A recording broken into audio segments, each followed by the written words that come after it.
Hi everyone, today we are presenting our organizational behavior consultancy project. This project will focus on a family hotel, the Bell Hotel. Our purpose as a consulting group for the hotel was to identify the management and behavior problems that the organization was facing and to develop recommendations based on the research and analysis. And this is our team members. I'm Jinxin and I will introduce and explain the first three problems. Shi will talk about other problems and the fishbone diagram. Sana will state the first three recommendations. At the end, Burgess will talk about the rest of the recommendations and the conclusion. The hotel is a hotel provider located in South Melbourne. It offers a distinctive combination of food, leisure, and entertainment. It's much more than just a place to stay. It is known for its function rooms, which are available for rent and are a popular choice for events and special occasions. To gain insight into the problems faced by the organization, our group interviewed a manager and an employee of the hotel by face-to-face. One of the female venue manager is currently managing the restaurant, gaming, and bar area. We found that she has been working there for 3 years and is generally satisfied with her job. The other interviewee was a young lady who had been working there for 2 years as an employee serving the gaming area. Now let's move on to the part of problem identification. Based on the beforehand communication and the interview, our group found that the main problem that Bell Hotel are facing is about employee motivation. Motivation plays an important role in enhancing an employee's performance.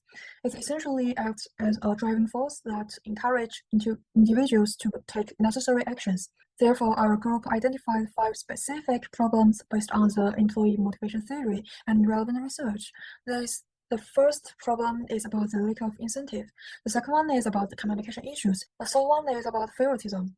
Next one is lack of feedback and appraisal. And the last one is about understaffing.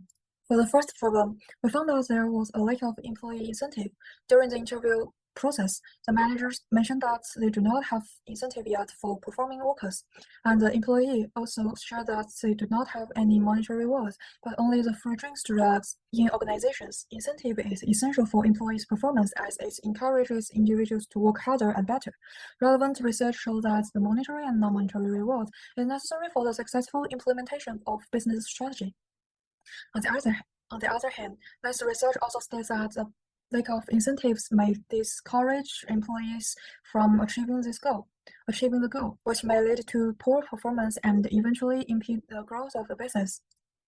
For the second problem, we found that there are also potential communication issues. It can be seen as the problems are not escalated to managers rather showing upset during work. From the quote of an employee's statement, if employees unexpectedly have fewer shifts in the week, they tend to not fully invest in their work during the next shift. However, employees who are disengaged or avoiding work will lead to substandard service, which will reduce the hotel's reputation and customer satisfaction. In addition, this problem will also naturally reduce employees' productivity. This can significantly affect the overall output and efficiency of the hotel operations. The hotel is facing another issue where contrasting management styles are leading to favoritism among employees to managers. During interviews, it was shown that employees tend to lean toward the female manager to respond to their problems due to her empathetic approach, while they do not prefer to open up to the male manager due to his more direct and less patient leadership style. The relevant research showed that effectiveness of incentive in improving employee morale depends heavily on the close relationship between employees and management. This trust gap can hinder the effectiveness of an incentive plan that the hotel might want to implement in the future. Thus, it's not only a matter of the favoritism due to different leadership style, but also the trust issues that affect the effectiveness of incentives.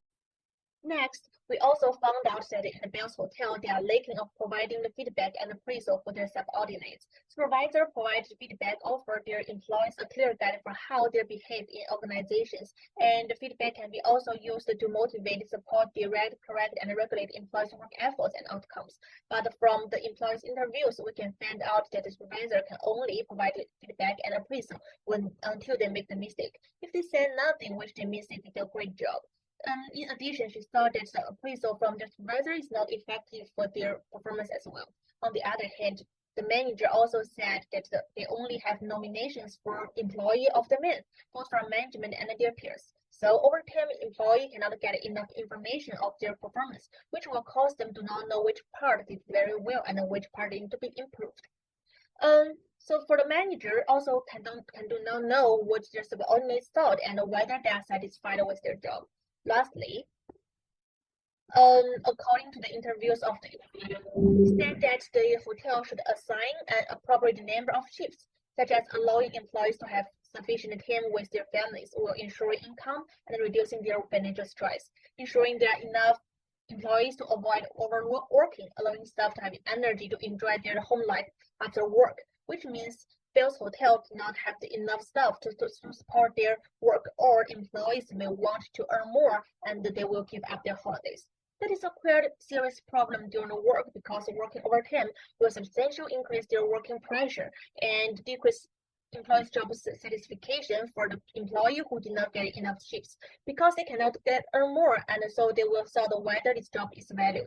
Based on Hertzberger's theory, if the employees are not satisfied with their job and they are not feel happy during the work, so their job's motivation will be decreased. For the hotel, they need to try to achieve the work-life balance to keep their employees. That is all the problem we have already defined. Then we will visualize the problems by using the visual Venn diagram. Before providing the recommendation for them, let's see what the hotel has already taken to their employees. Firstly, the hotel provided enough of the drink. Secondly, the staffs have 30% discount for themselves on everything in this hotel. Lastly, they will have the extra break between the shifts when it is too busy. Then let's welcome Bagas and Sana to provide a recommendation for the Bells Hotel. I will be focusing on the part 2 of our group project, which are the recommendations. Let's begin. So the first recommendation solves the problem of lack of incentives. In terms of monetary incentives, the Bells Hotel can begin offering a 20% discount on meals and beverages to friends and family of employees from Mondays through Thursdays in response to the problem that were discovered.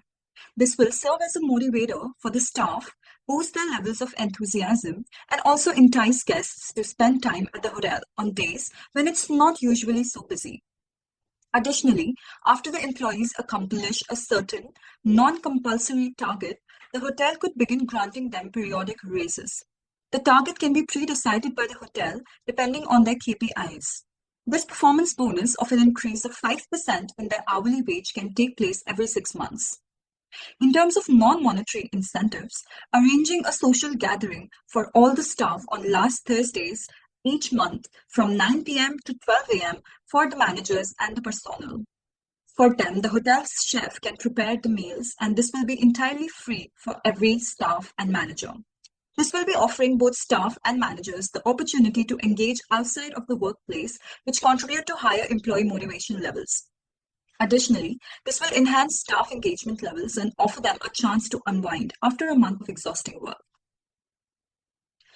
So the second problem is of communication.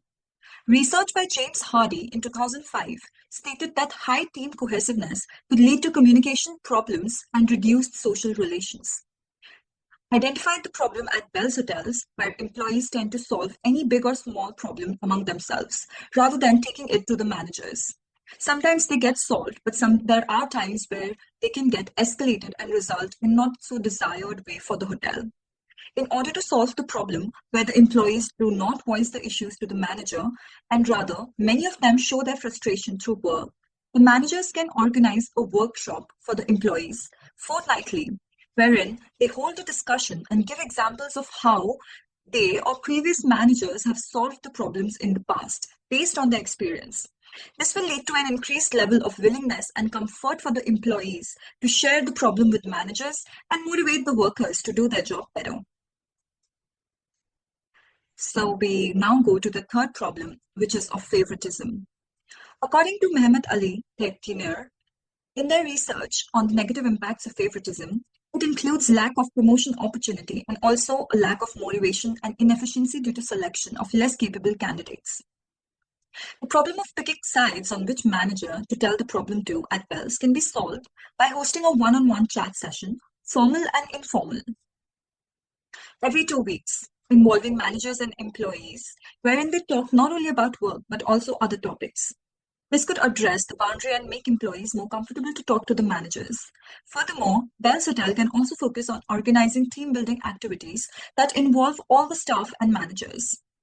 This can help build trust and rapport between them and in turn result in making the employees feel more comfortable in voicing their concerns to any manager, just not their preferred. Moving on to the fourth problem, which is regarding to lack of feedback and appraisal, we propose two solutions for this issue.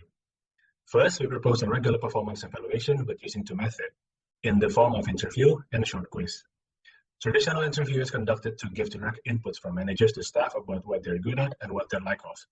This will give a sense of direction on where the improvement should pursue, and also appreciating them for what's good they already perform. Short fun quiz, on the other hand, has the purpose to evaluate staff's job knowledge, but in a more fun and enjoyable way. This will enable staff to be more self-aware of what they're good at and what they should improve in the future. This recommendation is aligned with the findings of Mathright and Sigvarsen in 2016, which stated that employees seek feedback, whether negative, constructive, or positive. Providing feedback to employees will in turn shape and increase their motivation level at work. In terms of frequency, both activities we consider to be repeated every 3 months. Second solution we offer is conducting the 360-degree feedback method.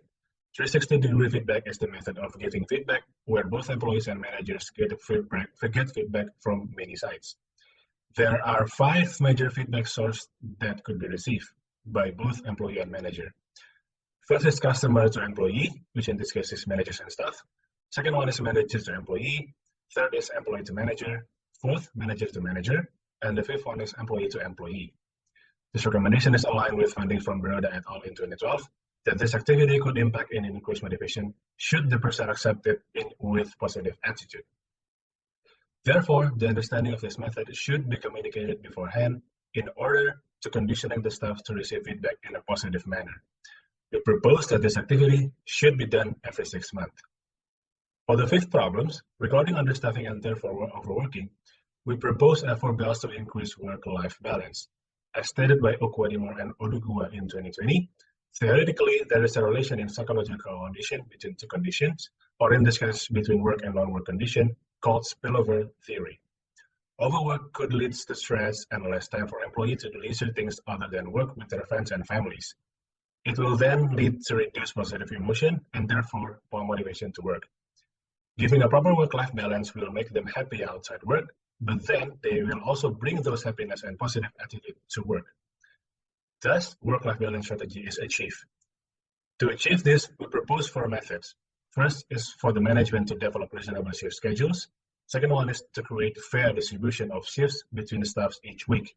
So, shift roster for the next week should have been developed every Thursday in the previous week.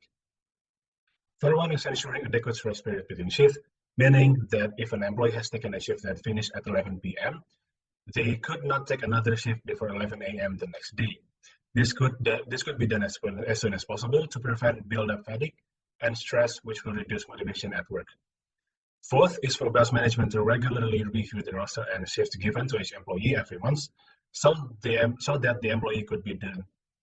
the adjustment could be done frequently.